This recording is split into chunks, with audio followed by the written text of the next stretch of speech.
الشيطان الرجيم بسم الله الرحمن الرحيم الحمد لله رب العالمين وبه نستعين على أمور الدنيا والدين اللهم صل على سيدنا محمد الفاتح لما أغلق والخاتم لما سبق ناصر الحق بالحق والهادي إلى صراطك المستقيم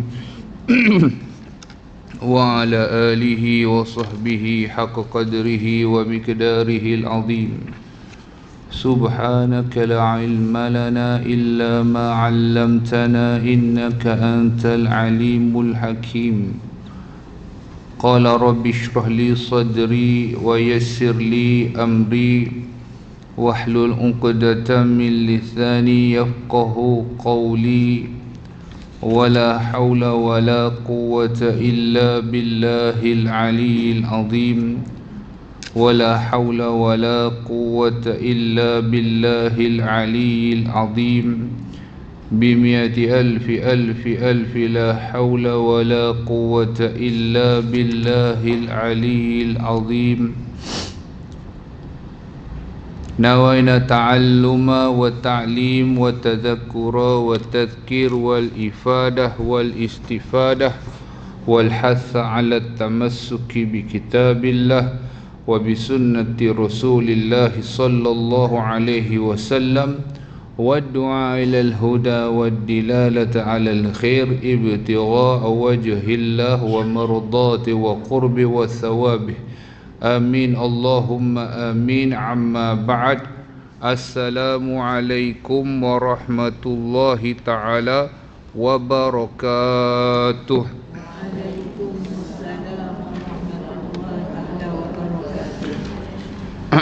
Sidang hadirin, hadirat muslimin muslimat yang dirahmati Allah Ta'ala, wabil khusus jamaah Masjid Al-Irsyad USJ 1, insya-Allah Ta'ala kita akan sama-sama meneruskan lagi pengajian kitab kita, iaitu kitab pelajaran Tauhid yang dikarang oleh Al-Habib Abdullah bin Ahmad Al-Jufri. Kita masuk pada pelajaran yang ke-10, huraian sifat sama'. 26 hari bulan 9 tu tak habis lagi. Okey.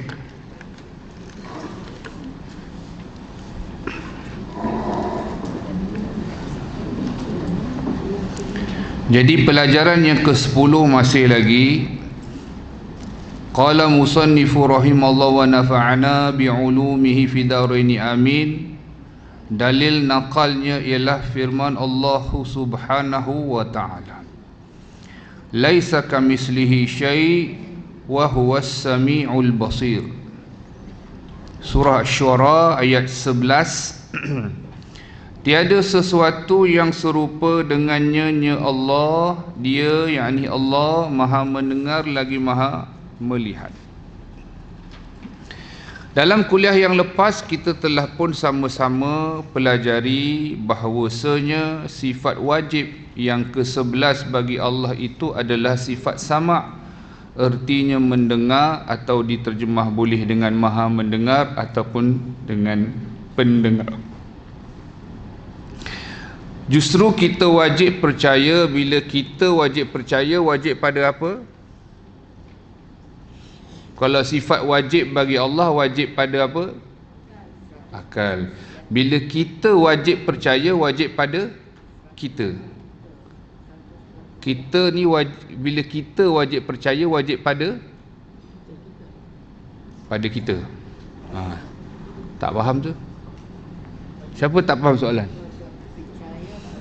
Ini kita dah sampai sifat sama' ni nak masuk kepada basar. Ayat yang sama tuan guru kita guna. Sifat wajib yang pertama bagi Allah ialah wujud. Kemudian Sifat kedua yang wajib bagi Allah ialah qidam. Kemudian sifat yang ketiga bagi Allah ialah baqa. Semua sama. Sifat yang keempat bagi Allah ialah sifat wajib yang keempat bagi Allah ialah mukhalafatuhu lil hawadith. Sifat yang wajib yang kelima bagi Allah Ta'ala ialah qiyamuhu binafsih. Lepas tu dia bagi erti. Lepas tu dia cakap kita wajib percaya bahawa Allah Ta'ala itu ada. Allah Ta'ala itu sedia ada. Kita wajib percaya Allah Ta'ala itu kekal. Kita wajib percaya Allah Ta'ala itu berlainan daripada yang baharu. Apa makna kita percaya tu? Wajib pada apa? Kita. Jadi nak ingat ni mesti kena ingat begini. Bila sebut sifat wajib bagi Allah dan Rasul, kejap, sabar.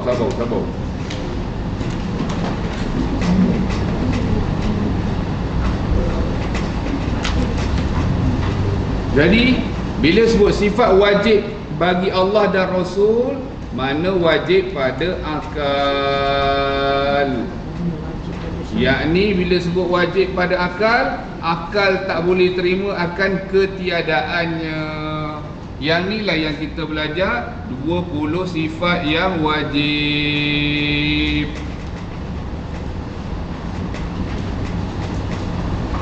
Yang ni 4 sifat yang wajib.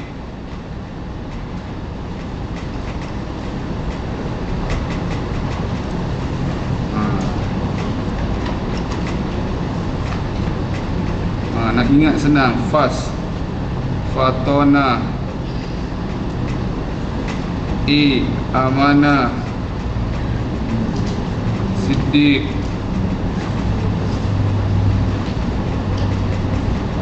ini 20 sifat wajib wujud qidam baqa semuanya sampai kaunuhu mutakalliman.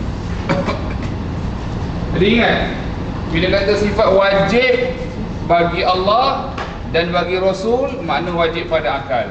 Bila sebut kita wajib, kita tu siapa? Bila sebut kita wajib, bila sebut asingkan. Kita wajib di sini wajib pada syarak. Kita ni siapa? Jin dan manusia.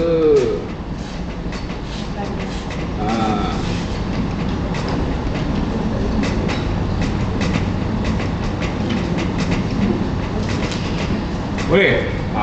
Boleh ke gambar ke apa tu?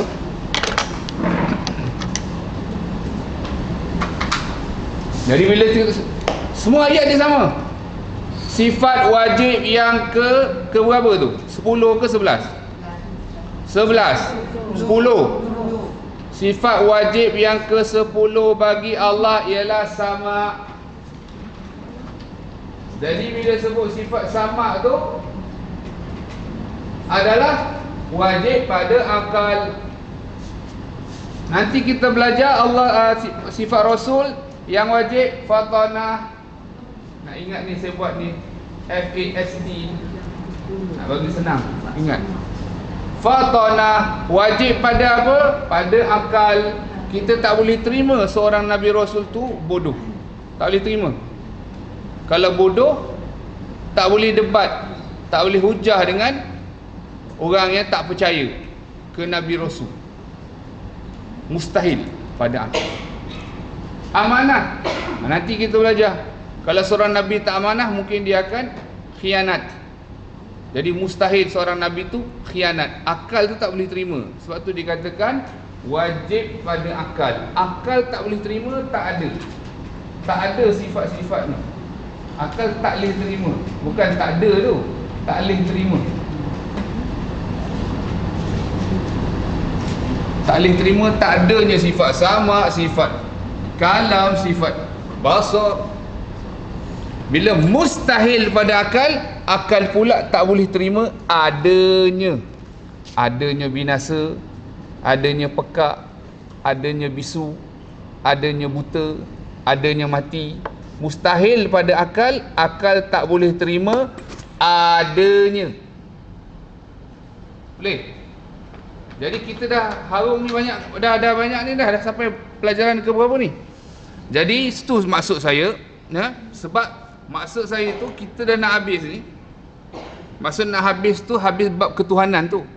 Jadi yang standard dia, SOP dia yang kita kena faham pada ayat yang pertama, ayat kedua patut dah selaras dah.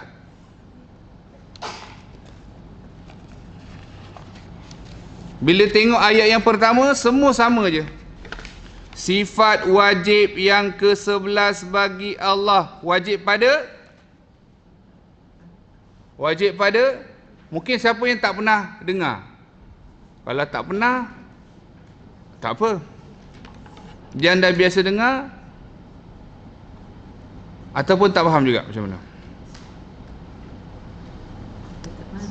Tak ingat.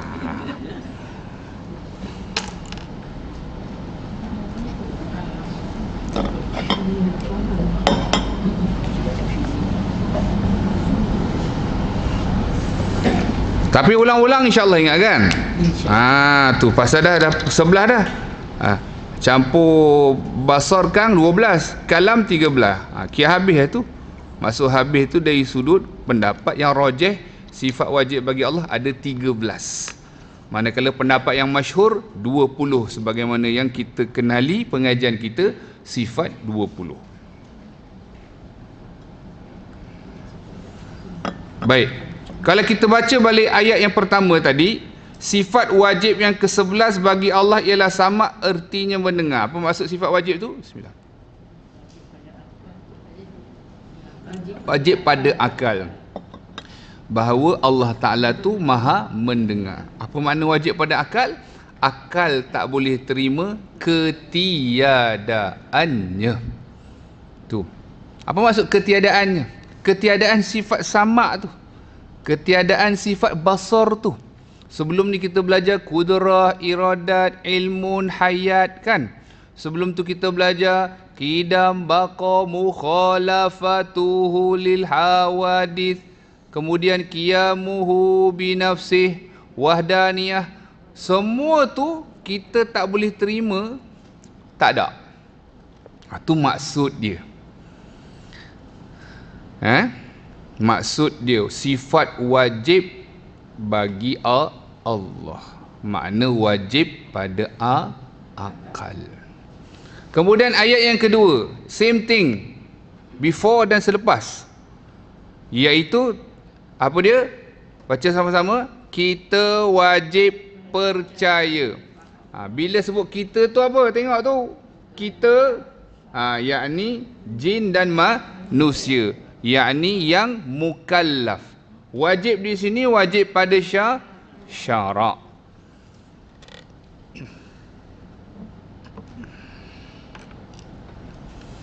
Selesai at least kita dapat benda tu, seragamkan pemahaman kita. Kalau tak faham sila tanya, tak ada masalah. Kat mana ni, saya tak pernah dengar kot. Ada yang baru hari ni, first time. Siapa? Akak. Pernah dengar? Belum? First time. Okay. The most important thing, pernah dengar. Kalau tak pernah dengar, there's always a first time. Kalau tak pernah dengar, tak disebut there's always a first time. Tapi kalau pernah dengar, ingatkan semula. Mungkin dulu tak berapa faham, hari ni kita cuba fahamkan. Sebab ia kaitannya dengan apa ya? Bagi yang baru dan mungkin yang dah ni, kaitannya dengan kita dah belajar pada kuliah yang lepas, yakni berkenaan dengan hukum. Hukum ni, ya, bila sebut hukum, dia ada 3. Hukum akal, hukum syarak, dan hukum adat. Kita ambil yang senang nak faham dulu, hukum adat.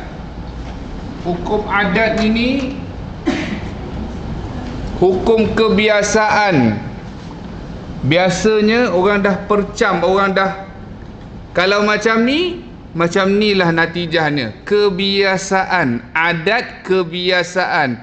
Jikalau dahaga, minum air, hilang dahaga. Jikalau lapar, bila makan jadi kenyang atau hilang lapar.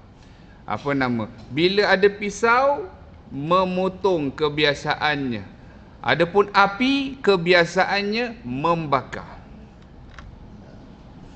Itu hukum adat kebiasaan. Adat kebiasaan. Hukum syarak pula, secara nak faham mudah, dia ada bahas lagi. Hukum taklifi, hukum wad'i. Tak apalah, kita ambil yang mudah. Apa dia yang boleh kita senang faham? Wajib, sunat, harus, makruh dan juga haram. Memang ada perbahasan lagi, ada yang batil, ada yang disebut sebagai sah. Ala kulli hal, kita ambil 5 ni yang mudah dulu. Hukum syarak. Jadi hukum akal ini, itu yang ada pembahagian dia, iaitu apa dia? Iaitu wajib pada akal, mustahil pada akal, dan harus pada akal. Di situ. Hukum adat tu kita faham kan? Jadi hukum syarak pun kita dah faham. Ada wajib, sunat, harus, makruh, haram. Jadi hukum akal, dia ada wajib pada akal, mustahil pada akal, harus.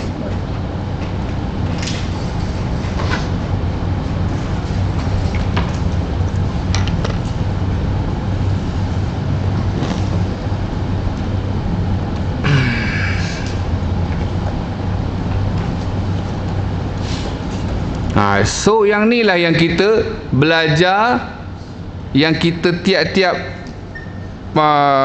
pelajaran ni, tiap-tiap huraian mengenai sifat 20 bagi Allah tu, ayat pertama dan ayat kedua, supposedly sekarang kita dah faham dah.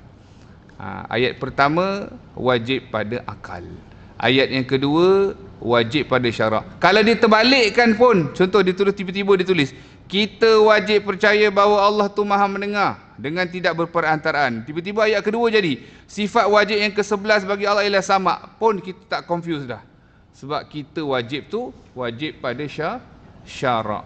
Allah Ta'ala sifat yang wajib bagi Allah wajib pada akal. Kita dah sebut wajib pada akal bermaksud akal tak boleh terima akan ketiadaannya. Bila sebut mustahil pada akal, akal tak boleh terima akan adanya. Apa yang mustahil pada akal? Allah ada anak, Allah ada isteri, Allah ada sekutu, Allah ada mula, Allah ada akhir. Tu yang nama mustahil pada akal. Apa maksud mustahil pada akal? Akal tak boleh terima akan adanya. Okey, kalau harus pula, harus ni boleh jadi ada, boleh jadi tiada. Yang mana je tak nampak? Pertama hukum akal, yang tu wajib. Nombor 2 mustahil. Nombor 3 harus.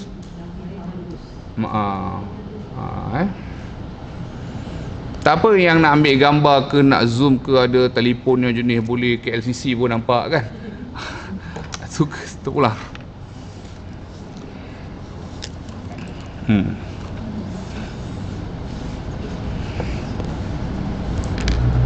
Biar kita make it clear ni. Walaupun sebulan sekali kelas kita make it clear. Once and for all. Jadi kalau lupa pun lupa sikit-sikit, jangan lupa banyak sangat atau lupa terus. Lupa Ustaz. Jangan lupa tu, jangan hilang ingatan terus.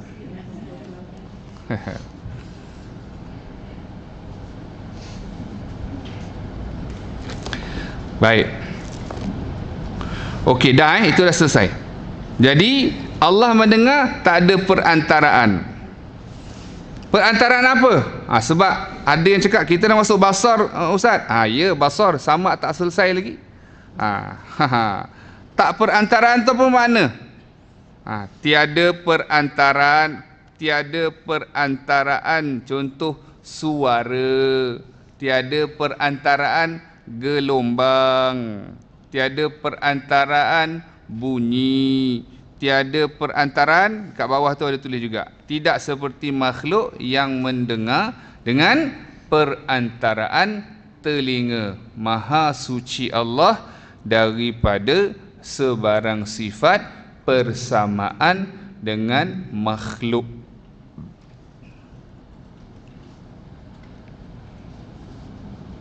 Nampak? Jadi sampai satu tahap kita tengok walau kitab kita kosong, tak ada catatan pun, kita tahu dah. Dhabit itu catatan tu dah dalam hati. Kita tengok apa makna tak ada perantaraan ni. Dan Allah Ta'ala mendengar segala yang maujud, yang ada. Makna yang ada ni sama ada yang qadim ataupun yang hadis, kita dah sebut. Yang bersuara ataupun tak bersuara, kita dah sebut. Yang jauh ataupun yang dekat. Lagi, tanpa perantaraan telinga, tanpa perantaraan bunyi, gelombang dan sebagainya. Pasal kita ni boleh dengar bila gelombang tu kena pada contoh. Contoh.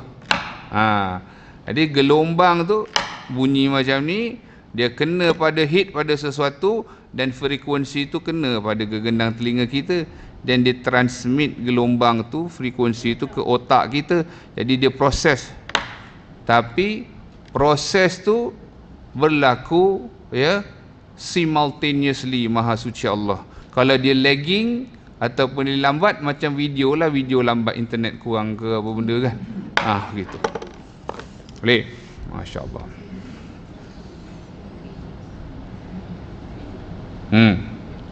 Okey, selesai perenggan yang pertama. Because kita nak pergi ke seterusnya, kita kena faham hak yang kita belajar sekarang. Dalil akalnya ialah kalau Allah tidak mendengar, nescaya dia pekak, sedangkan pekak itu adalah sifat kekurangan. Mustahil Allah bersifat kekurangan. Kalau pula Allah Ta'ala itu mendengar dengan sesuatu perantaraan, kalau pula Allah mendengar dengan perantaraan sesuatu, nescaya ia berhajat kepada sesuatu itu. Padahal Allah tidak berhajat kepada sesuatu apapun. Jadi ini yang penting untuk kita faham. Yang pertama, lawan bagi sifat yang wajib bagi Allah, yakni sama' ini, dia ada lawan bagi sifat tersebut, yakni pekak ataupun tidak mendengar. Jadi lawan bagi sifat ini, bila kita belajar kan, ada yang wajib, ada yang mustahil. Kena ingat satu perkara, yang mustahil tu tak ada ni Jah. Memang tak ada. Memang tak ada sifat tu. Sifat pekak, sifat buta, sifat bisu, sifat mati tu tak ada. Memang tak ada. Tapi kenapa kita belajar? Ulama sebutkan, siapa ingat? Dalam bab hayat, cuba cek dekat sifat hayat, kita dah bagi contoh dah. Kenapa yang dah kita belajar yang wajib, sifat yang wajib ni, kenapa kita nak belajar yang mustahil pula? Ada tak apa catatan pada sifat hayat yang ibu-ibu tulis? Ni rujuk balik ni. Gitu. Ada tak apa-apa catatan ataupun nota? Apa yang akak tulis? Sila akak baca. Kenapa? Kenapa saya sebut ada jawapan dia pada sifat hayat? Tiada syak wa sangka. Okey, tak apa. Boleh cuba. Ada yang jawapannya lebih tepat. Sebab saya dah beri tu dia. Saya dah bagi jawapan. Jawapan tu ada pada pelajaran sifat hayat. Jawapan itu, apa lagi clue dia? Tu banyak clue dah tu. Tu kalau periksa tu macam jawapan bocor lah. Dah blur, tak tahu nak jawab periksa kan, nak tulis apa, nak lukis orang lidi ke, nak lukis Ultraman ke, bunga ke, orang perempuan ni bunga, handbag, nak lukis tu ke? Tak pula. Nak tulis apa ni? Nak bagi jawapan. So kita bagi clue. Clue dia sifat hayat. Clue nak lagi clue. Clue lagi. Pada ayat Al-Quran tu. Tu. Nak clue apa lagi? Bagi jawapan tu lah, senang. Betul. Sifat hayat. Tak ada catatan apa?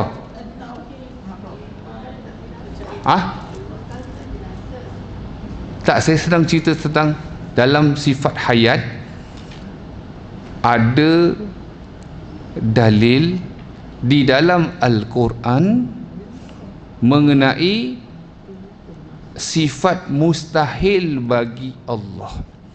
Okey.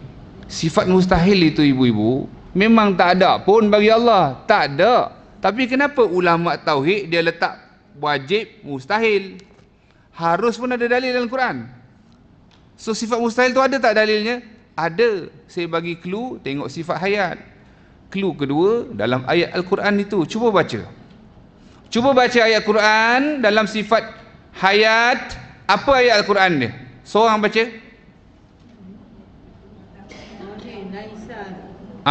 Wa tawakkal 'alal hayyil ladzi la yamut. Apa makna bahasa Melayu dia, terjemahan dia?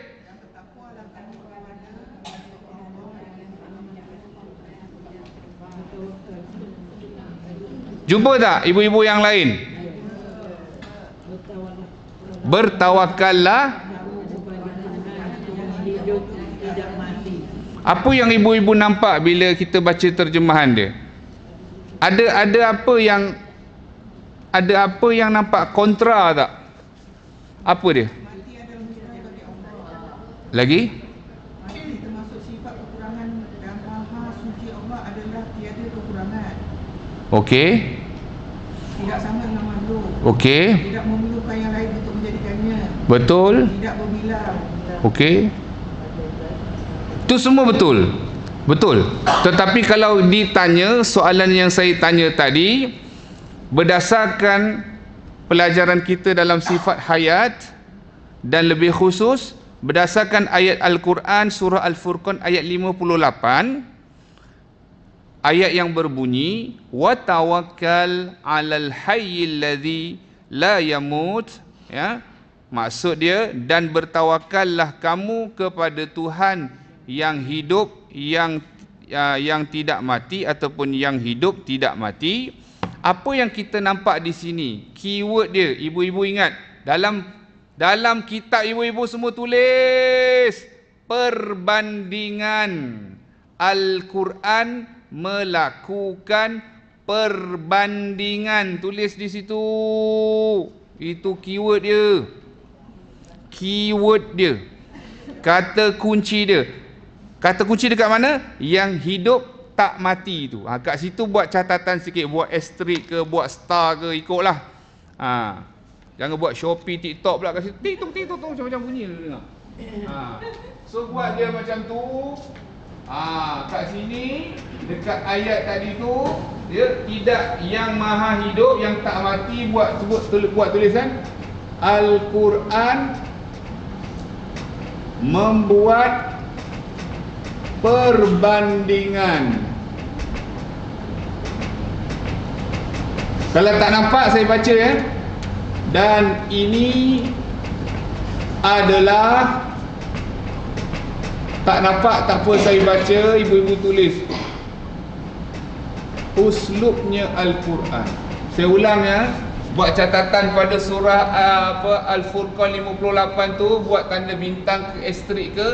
Al-Quran membuat perbandingan, dan ini tu maknanya perbandingan lah, ya.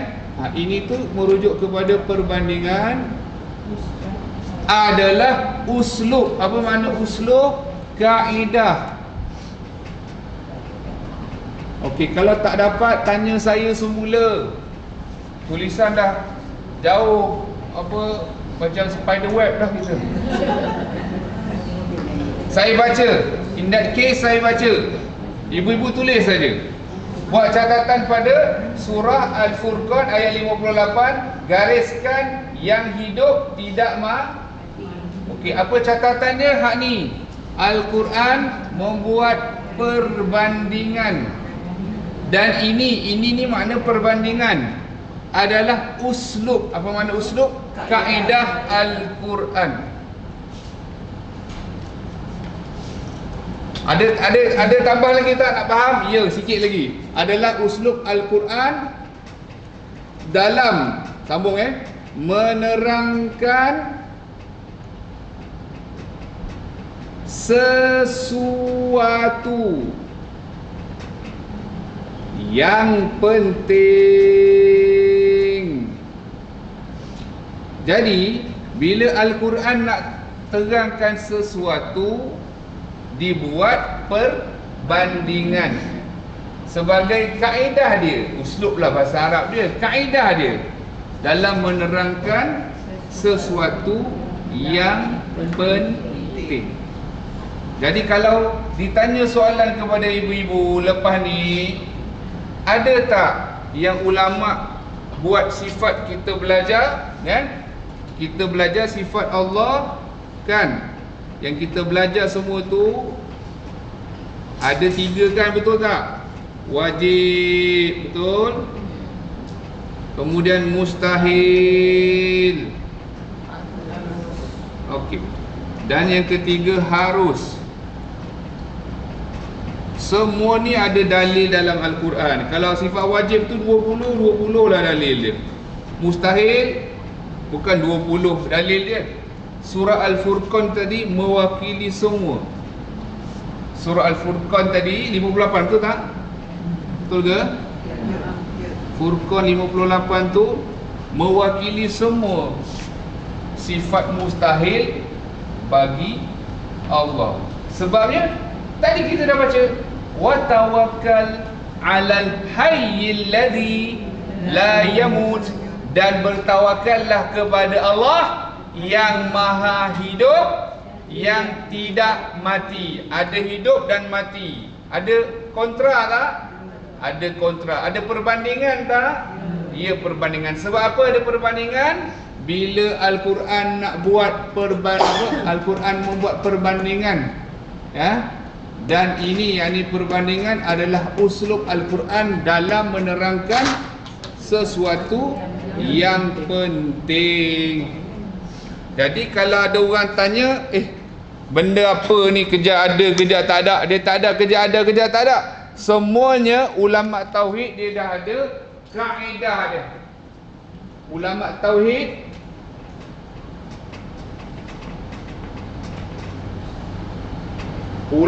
tauhid dia ambil kaedah ni. Dalam Quran ada terang tak? Furqan 58 ada.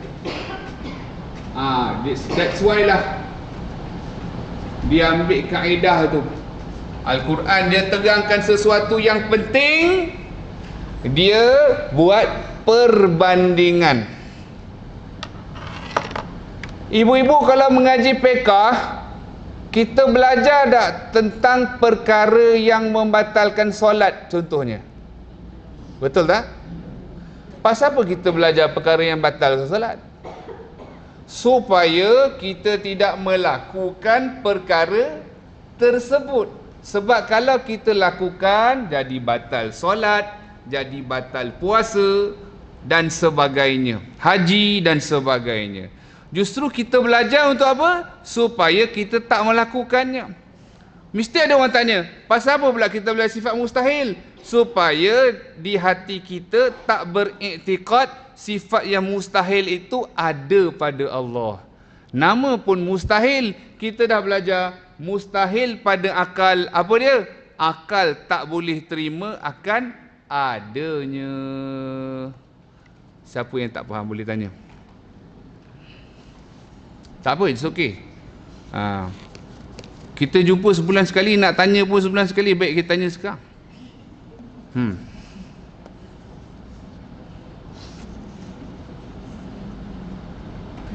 Tak apa, it's okay. Boleh tanya. Sila.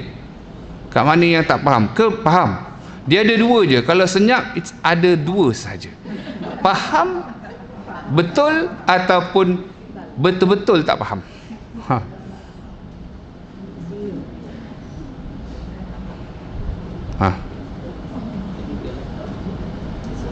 Tak apa, jangan segan, jangan malu. Boleh tanya, tak ada masalah.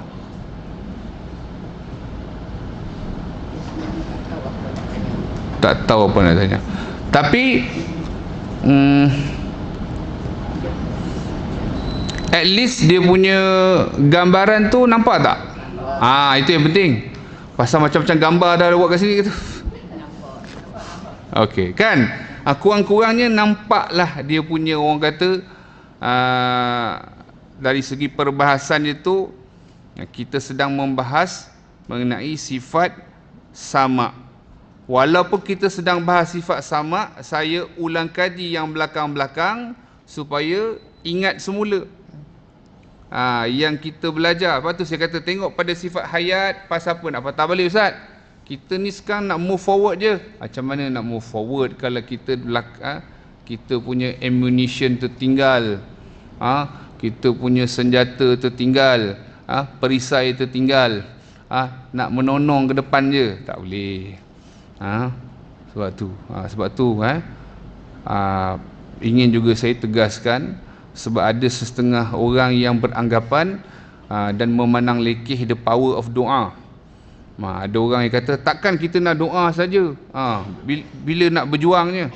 Contoh dalam isu Palestin, yang pertama-tama sekali, jangan sesekali memperlekehkan kuasa doa. Kerana doa ini senjata orang yang beriman. Siapa yang sebut itu? Nabi sebut. Itu satu. Sebab ada kalanya orang mengambil enteng perkara ini.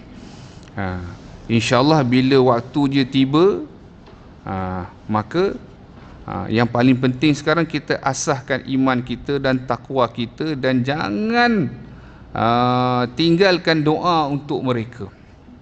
Dan kita azam agar Allah Ta'ala berikan rezeki kepada kita untuk juga berjuang hinggalah Allah Ta'ala kurniakan syahid. Tak kira walaupun kita lelaki maupun perempuan, ada azam seumpama untuk berjuang di jalan Allah Ta'ala. Cuma sekarang ni jangan kita tinggalkan doa untuk mereka. Hasbunallah wa ni'mal wakil, banyakkan baca. Lepas isyak kurang-kurang 450 kali duduk berteleku Ustaz, niatkan untuk mereka. Lagi apa kita boleh baca? Surah Al-Fil, alam tara kaifa fa'ala rabbuka bi ashabil fil. Berapa kali? Sebanyak mungkin. Bila kita teringat, kita niatkan agar Allah Ta'ala beri kocakkan hati orang musuh-musuh Allah Ta'ala ini, pecahkan gabungan pakatan mereka, gementarkan, takutkan hati-hati mereka, tunjukkan kekuasaan Allah Subhanahu wa Ta'ala. Jadi kita pun belajar sifat sama ni, Allah Maha mendengar. Yakin, percaya yang Allah Ta'ala pasti dan pasti akan memperkenankan doa kita. Baik, boleh sedikit sebanyak kita dah sebutkan. Jadi kalau orang tanya, ada kita kenapa kita belajar sifat mustahil ini, benda tu pun tak ada pun, dah kita terangkan tadi. Al-Quran bila nak terangkan sesuatu yang penting, dia buat perbandingan, dan perbandingan maknanya ada lawan, hidup mati.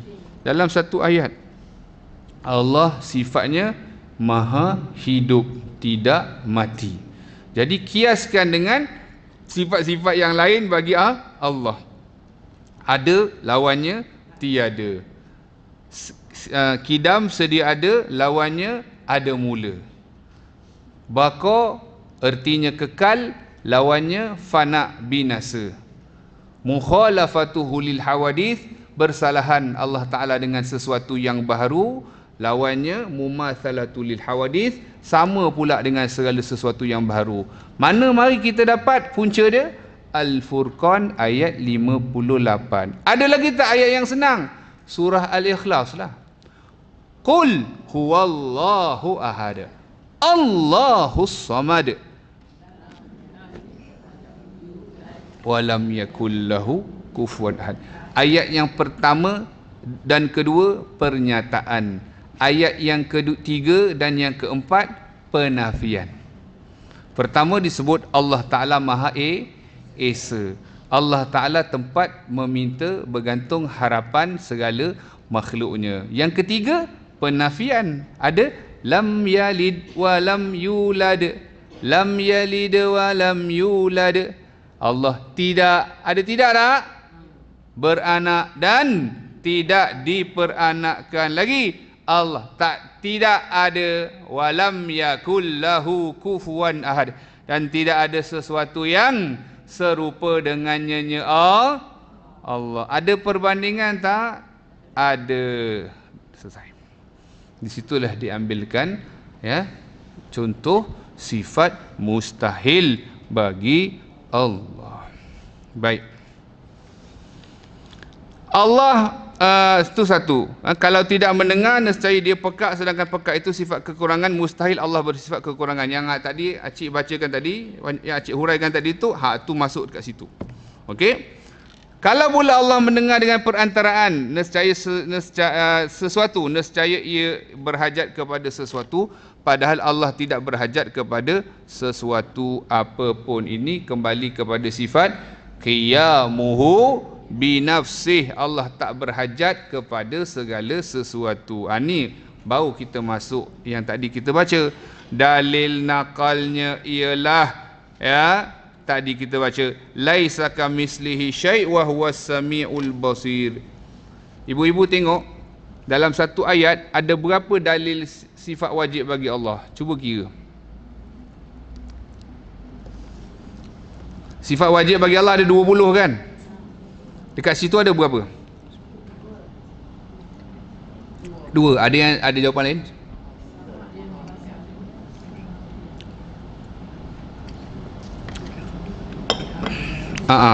Ada yang kata 2. Mungkin ada yang lebih, ada yang kurang. 3. Yang 3 ada berapa pula? Macam mana? Ya. Jadi dalam satu ayat Al-Quran, macam tadi kita baca, dalam satu ayat Al-Quran jelaskan tentang sifat wajib dan mustahil. Perbandingan Al-Furqan 58. Surah Syura ni ayat 11 menerangkan ada 3 sifat yang wajib bagi Allah. Nombor 1, Allah tak sama makhluk dalam laisa kamislihi syai'.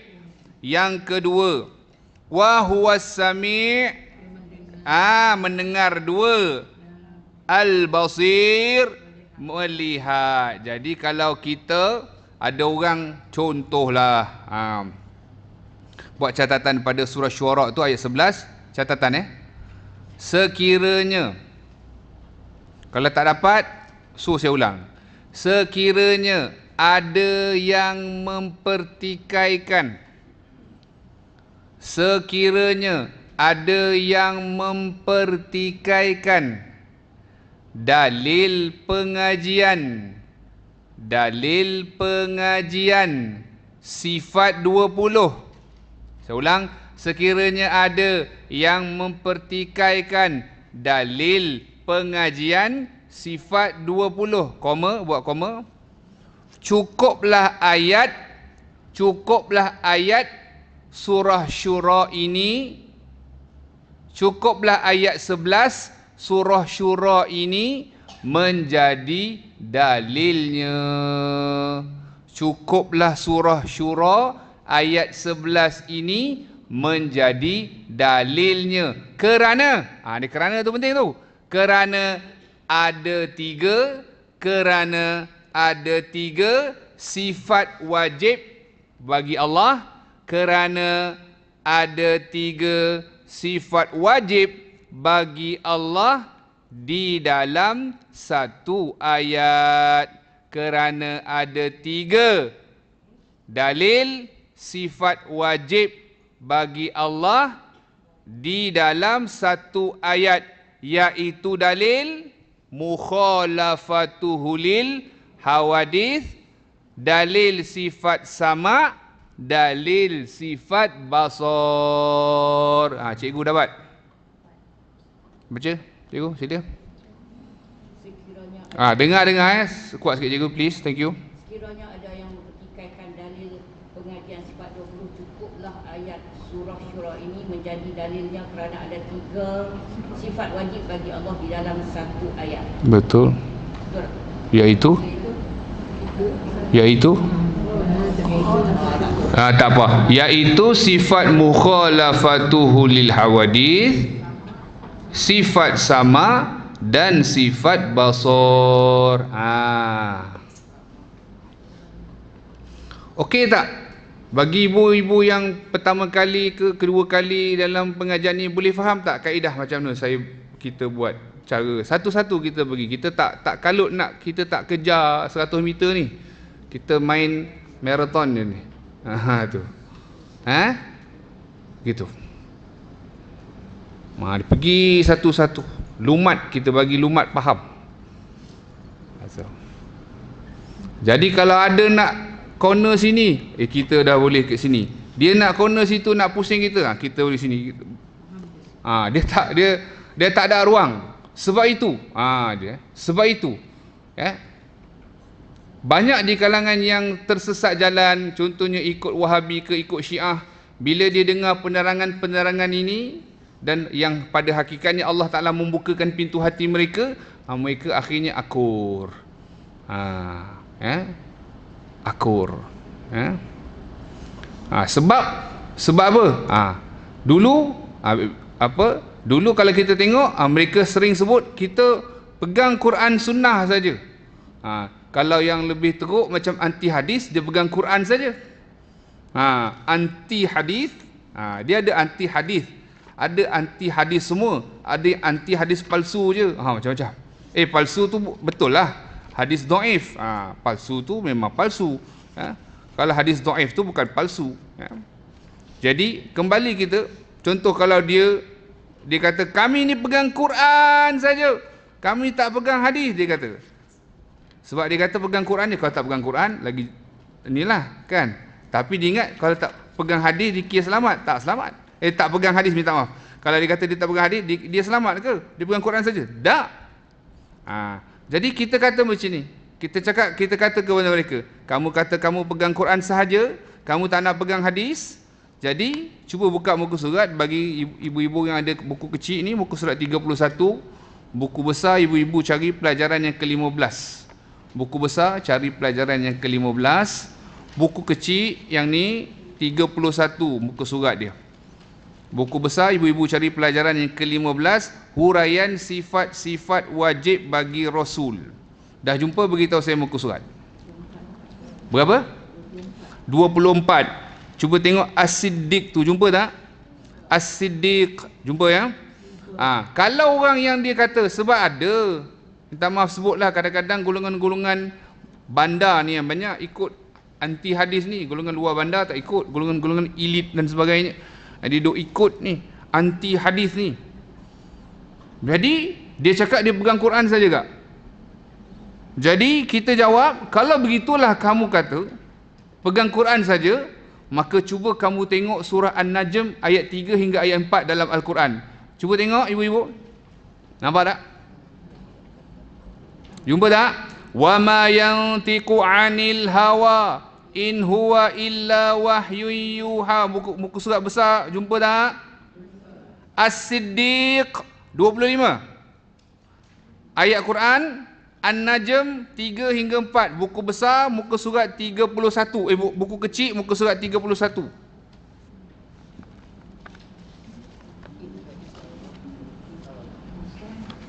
Buku kecil muka surat 31.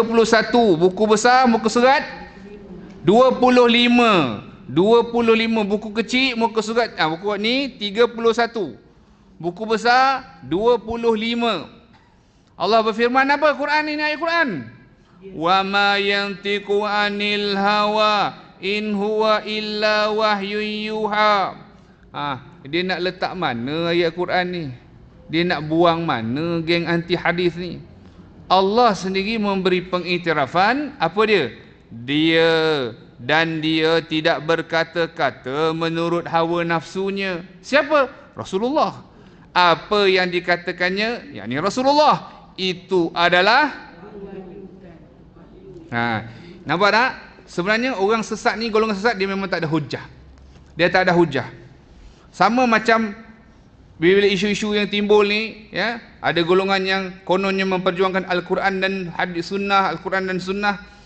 Tiba-tiba isu, contohnya dalam bab munakahat, contohnya sah tak sedemikian akad dan sebagainya.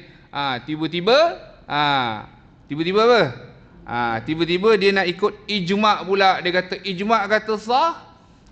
Boleh reti pula sebut ijma'. Sebelum ni dia tak pernah sebut. Boleh faham tak? Jadi akhirnya semua ni mereka ni jerut diri mereka sendiri. Sebab bila dia tak ikut kaedah, maka dia akan jerut. Macam tadi kita sebut, sebab ada orang yang sama, orang tu hidup lagi. Orang yang sama, kadang-kadang yang buat hal ni orang yang sama je. Hidup lagi, panjang umur kadang, panjang umur. Hidup lagi, mungkin lebih daripada 10 tahun, mungkin 15 tahun ataupun 20 tahun lepas dia cakap, dulu orang yang mengaji, orang mengaji kat pondok ni yang mengaji, dia kata sifat 20 ni pertama wujud ertinya ada, lawannya tiada. Dia kata sekejap ada, lawannya tiada, macam biskut. Dia kata ada tak ada. Apa biskut? Biskut tu makan. Jadi apa hujah kita? Dia siap sebut nama lagi. Kan dulu ada iklan, sekejap ada sekejap tiada, Cik Semua. Dia siap sebut lagi. Dia memperlekeh. Bahasa orang putih dia condescending. Dia memperlekehkan. Dia tak bagi, dia tak nak kita mengaji ikut kaedah ni, kaedah pengajian sifat 20 ni. Dia tuduh pengajian kita ni diambil daripada falsafah Yunani, Greek. Saya nak tanyalah kepada ibu-ibu, kok pernah dengar? Kalau pernah dengar, Aristotle, Plato, Sokrates, pernah tak diorang dalam falsafah mereka sebut Allah wujud kidam baqa? Ada ke? Tak ada. Yang kita tahu antara ajaran mereka ni, falsafah mereka, alam ini adalah qadim bersama pencipta. Alam itu sedia ada bersama dengan Tuhan. Betul tak? Itu hukumnya yang siapa cakap macam tu kafir. Orang yang sama juga yang cakap Allah Ta'ala tu wujud di alam ghaib. Jerut leher tak semua tu? Tu semua jerut leher. Dia cakap jerut leher dia sendiri. Dia buat macam ni, jadi cacah marbah dalam bab munakahat. Sah ke tak sah ke? Lalah kali kena nak selamat kata ijma'. Jerut leher tak? Jerut leher. Dulu dia cakap kita belajar wujud ertinya ada, lawannya tiada, macam biskut. Cik Semua pula disebut. Tak bersalah biskut tu. Tapi kita faham yang dia cakap tu dengan niat menghina. Kita bukannya budak kecil. Sama macam ada satu hamba Allah tu juga. Dia cakap yang kita ilahi lastulil firdaus. Munajat itu maksudnya kita ni tak layak masuk syurga. Dalam masa yang sama kita takut akan siksa neraka Allah. Lepas tu dia kata apa? Apalah zikir ni, dia kata. Dia ni tak tahu nak pergi mana, syurga ke neraka, dia kata. Tak cerdik ni. Pelik punya manusia. Cikgu tahulah dia duduk kat negeri tu. Tak usah sebutlah cikgu. Diam sudah. Tak apa. Tapi tak cerdik.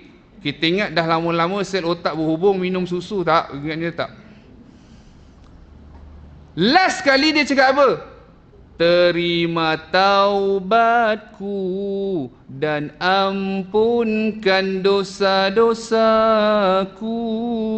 Sungguhnya engkau penerima taubat hambamu. Hak ni kau tak dengar ke? Kau pekak. Itu maksud dia.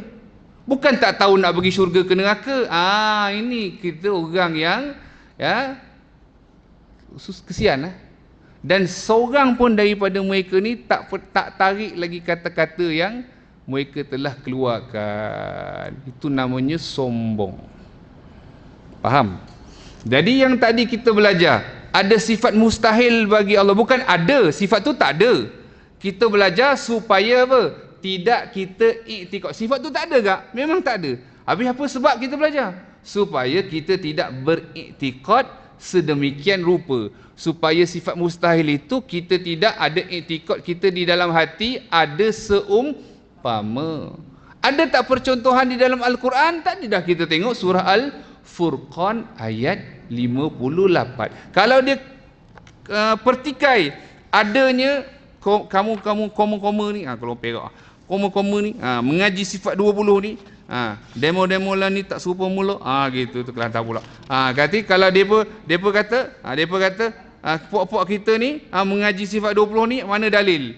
Cukup surah Syura ayat 11 ada 3 dalil sifat wajib bagi Allah Ta'ala. Jadi bila kita mengaji cara macam ni secara tuntas, puas hati kita insya-Allah. Bukan kita belajar nak gaduh dengan Wahabi ke Syiah ni. Syiah tak payah buat nak pening lah. Dalam munakahat dia tu lagi, dia kahwin nikah kontrak dia tu. Pernah ada satu dalam, saya baca dalam kitab, dalam satu buku keluaran Jaiz tentang Syiah ni, kisah benar yang berlaku. Ada seorang wanita muda, lama tak jumpa mak dia lah, merantau lah kita kata. Kemudian dah balik-balik, dia kata, mak saya dah mau nikah, dah lah lama tak jumpa, tahu-tahu nak nikah. Tak apalah, mak dia redha je lah, dia dah nikah semua. Jadi bila dia tunjuk gambar, ni mak, ni suami saya, menjerit bapak dia, mak dia, menjerit mak dia. Kemudian anak dia pun pelik, kenapa?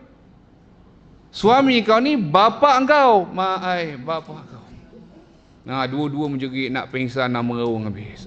Nikah kontrak, jangan main-main. Tu hal lain pula, macam-macam. Dua-dua tak boleh pakai. Baik, ni penting untuk kita faham. Jadi kalau ada orang petikai, kita bagi satu ayat saja. Kalau orang kata hak kejap ada, kejap tak ada macam biskut cismo, bagi satu ayat saja. Kalau ditanya tentang sifat harus bagi Allah, buka muka surat 24, kitab kecil, buku besar, tolong cari pelajaran yang ke-12. Buku besar, pelajaran ke-12. Buku kecil, muka surat 24. Ada dalil sifat harus bagi Allah. Wa rabbuka yakhluqu ma yasha'u wa yakhtar. Buku besar, cari pelajaran yang ke-12, huraian sifat harus. Muka surat berapa?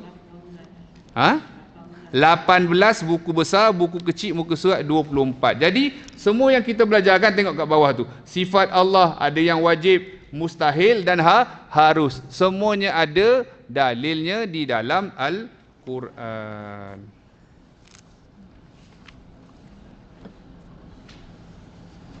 Buat catatan tambahan pada kitab kita.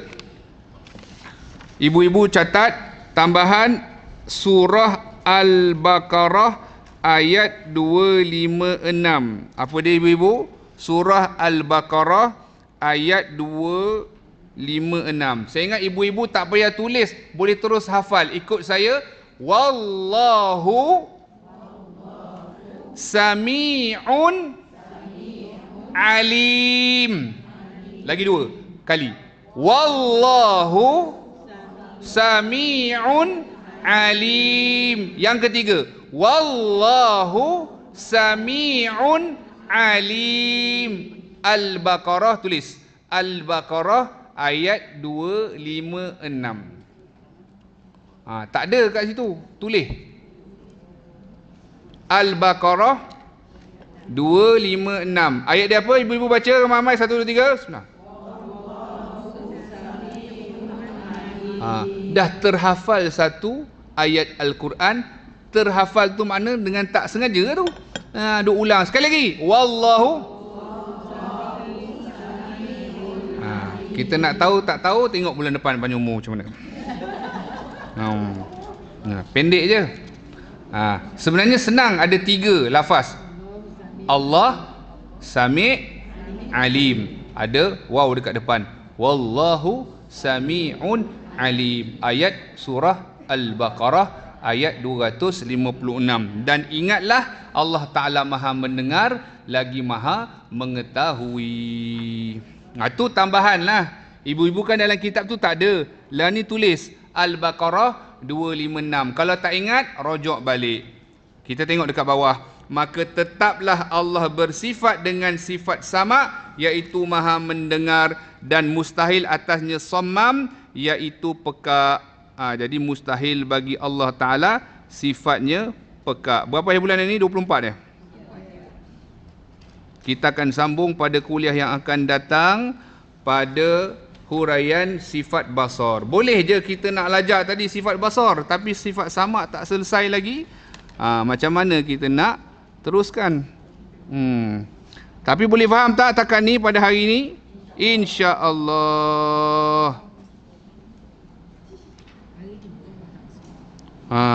Dia begitu. Dia kalau terus faham memang keajaiban. Oh, dia mengaji faham, mengaji faham, mengaji faham. Oh, memang ajaib. Memang ajaib. Tu. Tapi kalau dia dengar lagi, ikut lagi dia dengar lagi makin faham, itu hukum adat kebiasaannya begitu, ya. Jadi insya-Allah taala panjang umur kita bertemu lagi pada setiap hari Isnin minggu keempat jika tiada aral melintang dengan izin Allah Subhanahu wa taala. Mohon maaf salah dan silap, panjang umur kita bertemu lagi insya-Allah. Wabillahi taufiq wal hidayah. Wassalamualaikum warahmatullahi taala wabarakatuh. A'udzubillahi minasyaitonir rajim. Bismillahirrahmanirrahim. Alhamdulillahi rabbil alamin wassalatu wassalamu ala asyrafil anbiya'i wal mursalin sayyidina maulana Muhammadin nabiyyi wa ala alihi wa sahbihi ajma'in. Allahumma nawwir qulubana bi nuri hidayatika kama nawatal arda bi nuri syamsika abadan abada bi rahmatika ya arhamar rahimin. Allahumma rzuqna taufiq wal hidayah wal inayah wal istiqamah. Allahumma rzuqna ikhlas wa jamal wa firudha fi jamil ahwal. Allahumma faqihna fid din wa 'allimna ta'wil futuhal 'arifin wahdina ila siratikal mustaqim ya muqallibal qulub tsabbit qulubana ala dinika وعلى طاعتك ربنا تقبل منا إنك أنت السميع العليم تب علينا إنك أنت التواب الرحيم ربنا آتنا في الدنيا حسنة وفي الآخرة حسنة وقنا عذاب النار وصلى الله على سيدنا محمد وعلى آله وسلم سبحان ربك رب العزة عما يصفون وسلام على المرسلين والحمد لله رب العالمين. تقبل الله منكم. Kita sama-sama bacakan surah Al-Fil, niatkan untuk saudara kita di Palestin. Bismillahirrahmanirrahim. Alam tara kaifa fa'ala rabbuka bi ashabil fil alam yaj'al kaidahum fi tadlil wa arsala alaihim tayran ababil tarmihim bi hijaratin min sijil faja'alahum ka'asfin ma'kul. Terima kasih banyak. Jumpa lagi insya-Allah. Assalamualaikum.